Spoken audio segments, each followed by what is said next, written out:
Right now, while you are sitting here, something built before many of your parents were adults is still moving through a place no human being has ever seen with their own eyes. It is tiny. It is old. It is weak. It should have gone silent a long time ago, but it has not. Instead, it is still whispering back from the dark, carrying a strange signal that does not sound like a voice, yet somehow feels more unsettling than one. And the truth behind that signal leads to a countdown already underway. This is the hidden story of Voyager 2. Welcome back to Proof, where we uncover the hidden truths of the cosmos. If you are new here, subscribe now, because what you are about to hear is one of those real space stories that sounds made up until you follow the evidence all the way to the edge. Voyager 2 does not look like the kind of machine that should still matter. It is not sleek. It is not huge.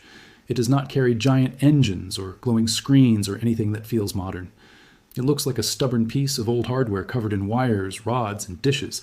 A machine from another age. And yet this machine is still out there, still sending data, still surviving. That alone would be enough to make it remarkable. But here is where the story changes. Voyager 2 is not just surviving in empty space. It is crossing through a region where the sun stops being in charge in the way we usually imagine. That is the part most people never hear clearly. They hear a dramatic headline. They hear something about a message. They hear some strange sound, but they do not hear what it really means. And that is what makes this story feel so hidden. Voyager 2 launched on August 20th, 1977. It left Earth just before its twin, Voyager 1.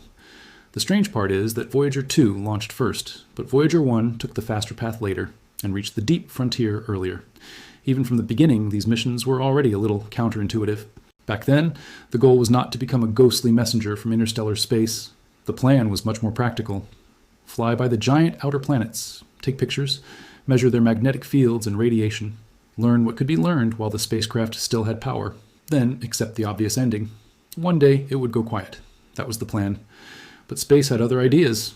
There was a rare alignment of the outer planets. Jupiter, Saturn, Uranus, and Neptune were positioned in a way that let one spacecraft steal a little momentum from each world and get flung toward the next. This is called a gravity assist. It means you borrow speed from a planet instead of carrying all the fuel yourself. That lucky lineup happens only once in about 176 years. NASA realized that if they timed it right, one mission could do something no one had ever done before, and no one has repeated since. Voyager 2 could visit all 4 outer planets in one grand tour, and it did. Before we go farther, drop a comment and tell me where you're watching from. I always like knowing where these stories are landing here on Earth, while we talk about something drifting so far beyond it. In 1979, Voyager 2 reached Jupiter. Then in 1981, it reached Saturn. Those encounters alone would have made the mission historic. Jupiter was violent and immense. Saturn was beautiful and strange. But NASA made a choice after that which changed everything. They did not stop. They pointed Voyager 2 onward to Uranus and Neptune, 2 distant giant planets no spacecraft had ever visited. That decision turned a successful mission into a once-in-human-history mission. At Uranus in 1986, Voyager 2 found new moons and new rings.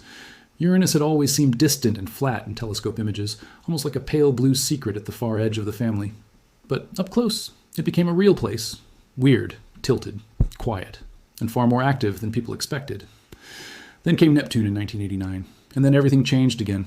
Voyager 2 found a storm in Neptune's atmosphere so large it could swallow Earth. Later, people called it the Great Dark Spot. It also confirmed Neptune had rings. Not bright, solid rings like the clean bands many people imagine around Saturn, but darker, thinner structures that still changed how we understood the planet. That flyby mattered for another reason, too. It was the end of the picture-taking age for Voyager 2. After Neptune, there were no more grand planetary portraits ahead, no more worlds waiting in the near distance. The cameras were eventually turned off to save power. The easy version of the mission was over. The dramatic photos were done. You would think this is where the story fades. It does not. It gets stranger. Bolted to the side of Voyager 2 is one of the most human objects we have ever launched into space. A golden record. Not gold all the way through, but gold-plated copper. A kind of message in a bottle built for the stars. A team led by Carl Sagan helped choose what went on it. Music? Greetings in many languages. Sounds of Earth. Images encoded so that, in theory, something intelligent could decode them. Think about what that means. On one side, Voyager 2 is a scientific machine built to measure particles, fields, and plasma. On the other side, it is carrying music and voices and pictures of home into darkness that may never answer back. That contrast is part of why this story stays with you. Voyager 2 is not just machinery. It is machinery carrying hope. Now, here's the part that most quick summaries rush past. The sun does more than shine. It also pushes. It sends out a constant stream of charged particles called the solar wind. Charged particles are tiny bits of matter with electric charge. That outward flow creates a huge bubble around the solar system called the heliosphere. The heliosphere is like a vast, invisible shield shaped by the sun. Inside that bubble, the sun still dominates the space environment. Its particles, its magnetic influence, its pressure, its rhythm. But outside that bubble is a different sea, interstellar space. Not magic, not another dimension. Just the real space between stars, filled with very thin gas, charged matter called plasma, magnetic fields, and radiation shaped by things far older and farther away than our own sun. For a long time, scientists were not sure how the edge of this solar bubble would actually behave. Maybe it would fade slowly. Maybe the sun's influence would thin out over an enormous distance, like evening light slowly becoming night. That sounds reasonable. It was also wrong. Voyager 1 gave the first big clue in 2012 when it crossed into interstellar space. More carefully, it crossed beyond the heliosphere into the local interstellar medium. That is the region outside the sun's protective bubble. The signal from its instruments suggested the change was sharp, not gradual. But one spacecraft is not the same as certainty. A single path can fool you. A single crossing can be unusual. If a Voyager 1 found a sharp boundary, was that boundary real everywhere, or just along that one route? Only Voyager 2 could help answer that. And this is where the mission that was supposed to be over became essential again. Voyager 2 was heading outward on a different path, different direction, different timing, different region of the solar bubble. If it found the same kind of sudden change, then the edge was real, not a quirk, not a one-time fluke, a true frontier. On November 5th, 2018, after more than 4 decades in flight, Voyager 2 reached that frontier. It crossed into interstellar space at about 119.7 astronomical units from the sun. 1 astronomical unit is the average distance between Earth and the sun. So Voyager 2 was nearly 120 times farther from the sun than Earth is. That number is so huge it stops feeling real. And yet the crossing itself was fast. That is twist number 1. The edge of the sun's influence was not a vague smear. It behaved more like a boundary, a transition crossed in days, not some endless fade taking years. NASA and the science teams could see it in the data. The solar wind particles dropped. The surrounding plasma properties changed. Cosmic rays behaved differently. The environment on the other side was unmistakably not the same. 5 scientific papers published in 2019 helped lay out what Voyager 2 had found. This was not rumor, not clickbait, not some mystery nobody checked. It was a careful scientific picture built from different instruments, each measuring a different part of the same event. And one of those instruments is the reason so many people first heard about this story in the weirdest possible way. The sound. Let's slow down here, because this is the part that gets distorted the fastest. You have probably heard the phrase before, there is no sound in space. That phrase is mostly true in the way people mean it. Sound, as we hear it on Earth, is a vibration moving through air or another material. Space is mostly vacuum. No air, no normal sound travel. So how could Voyager 2 send back anything we can listen to? Because the spacecraft was not recording a voice in the dark. It was measuring plasma. Plasma is a state of matter made of charged particles. It is common in space. The sun is plasma. Much of the space environment is plasma. Voyager 2 carried instruments built to detect what the plasma around it was doing. The plasma wave subsystem measures oscillations in that charged environment. Oscillation just means a repeated back and forth change. In this case, electrons in the plasma can vibrate in ways that create measurable electric patterns. Those are not sound waves moving through air, but some of those frequencies overlap with the range human ears can hear. That means if you take the raw measurements and translate them directly into audio frequencies, you can listen to them through a speaker. Not because space suddenly had air, not because aliens called, but because the data itself sits in a range our ears can process once it is converted. That distinction matters. Because here's the twist. The sound is not fake just because it was converted. It is real data. It is the electrical behavior of plasma turned into something your brain can hear quickly. Scientists did not invent a spooky soundtrack. They did not add a dramatic effect to make the story feel bigger. They took measurements from the spacecraft and mapped them into audible form. In some cases, hearing a pattern can actually help humans notice a change faster than staring at a wall of numbers. So when people say, Voyager heard the sound of interstellar space, the cleanest version is this. It measured plasma waves in interstellar space, and those measurements can be played as sound. That is already amazing enough. And honestly, it is more unsettling than the fake version. Because once you hear it, you're not hearing a monster. You are hearing the texture of a place almost no human-made object has ever reached. That is what makes it eerie. It is real. Data from Voyager 1 helped show this first. When it crossed beyond the heliosphere, the frequency shifted upward because the surrounding plasma was denser than what the spacecraft had been moving through before. Denser means there was more material packed into a given space, even if that space was still unbelievably empty by Earth standards. Voyager 2 later confirmed the same basic truth from a different direction. The plasma outside the heliosphere was denser than inside. NASA described the crossing as independently confirmed by Voyager 2's instruments, including particle instruments and the plasma science instrument. In other words, this was not one strange reading leaning on one weird device. Different instruments agreed. That was twist number 2. Voyager 2 did not just repeat Voyager 1's achievement, it proved the boundary was not an illusion tied to one path. It told us the sun's protective bubble really does end in a measurable way, and that matters more than it may sound at first. Why? Because you live inside that bubble. Earth lives inside that bubble. Every breath you have ever taken happened under the shelter of the heliosphere. This boundary is not just some remote line for astronomers to label on a chart. It is part of the structure that helps separate our local environment from harsher conditions outside. It does not act like a perfect wall. It does not block everything.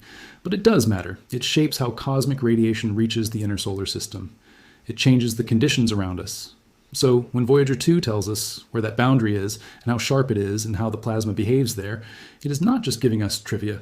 It is teaching us where our neighborhood ends, where home stops, and where the deeper ocean begins. That alone would be enough for one extraordinary mission. But Voyager 2 was not done, because scientists also found signs that the interstellar plasma beyond the heliosphere was not exactly what they expected. The density change made sense, but other details suggested the bubble around our solar system may be compressed unevenly by the material outside it. In simpler terms, the space around the sun may be pushing harder from some directions than others. That means the heliosphere may not be a neat, simple shape. It may be lopsided, pressed, distorted by the sun's motion through the galaxy and by the pressure of the interstellar medium around it. And here's the unsettling part. You and I grew up with simple pictures of the solar system, planets around the sun, a tidy family, a clean diagram. But the real outer boundary of our cosmic neighborhood may be moving, flexing, and reacting to forces we cannot see with our eyes. The edge of home is not fixed the way a fence is fixed. It is alive with pressure. Here's the part they rarely explain well in headlines. Voyager 2 does not send us a nice, polished package. It sends faint radio signals, weak beyond normal imagination. By the time those signals reach Earth, they are so tiny that catching them is an engineering miracle in its own right. That miracle has a name, the Deep Space Network. NASA built giant radio dishes in California, Spain, and Australia, so that as Earth turns, at least one site can keep listening. These antennas are huge. Some stretch more than 200 feet across. They have to be. Voyager 2 is now more than 21 billion kilometers away from Earth, more than 13 billion miles. The signal it sends arrives incredibly faint. Imagine trying to notice a tiny change in a whisper from beyond the last edge of daylight. That is basically what these dishes do, and the whisper takes time, a lot of time. The one-way light time from Voyager 2 to Earth is now roughly 19 and a half hours. That means when Voyager 2 sends information, nobody sees it in real time. The signal is already almost a day old when it gets here. And if engineers need to send a command back, the command takes almost another day to arrive. You're not driving this spacecraft, you're mailing instructions into the abyss and waiting. That delay changes how you think about survival. Every decision has to respect distance. Every recovery attempt is slow. Every problem unfolds far away, with no human hand nearby, no quick fix, no second chances that arrive in minutes. Which brings us to the countdown. Because Voyager 2 is not immortal, it runs on a radioisotope thermoelectric generator. That sounds complicated, but the basic idea is simple. A radioactive material gives off heat as it naturally decays. The spacecraft turns some of that heat into electricity. That power source has kept Voyager 2 alive for far longer than anyone expected. But it keeps getting weaker. NASA says the Voyagers lose about 4 watts of power each year. That may not sound like much until you remember how thin the power margin has become. When you are this far from Earth, every watt matters. Every heater, every circuit, every scientific instrument becomes a choice. Over the years, the team has shut down one system after another to keep the mission going. Cameras were turned off long ago. Other instruments designed mainly for planetary flybys were eventually switched off too, some because of degraded performance, others to save power. In September 2024, NASA shut off Voyager 2's plasma science instrument to save power. In March 2025, the spacecraft's low-energy charged particle instrument was shut down as well. That left Voyager 2 with 3 operating science instruments: the magnetometer, the cosmic ray subsystem, and the plasma wave subsystem. 3 survivors, 3 little windows still open in the dark, and for a while, even those looked threatened. NASA expected more cuts would come. Then came one of my favorite parts of this story because it is so human. Engineers refused to give up.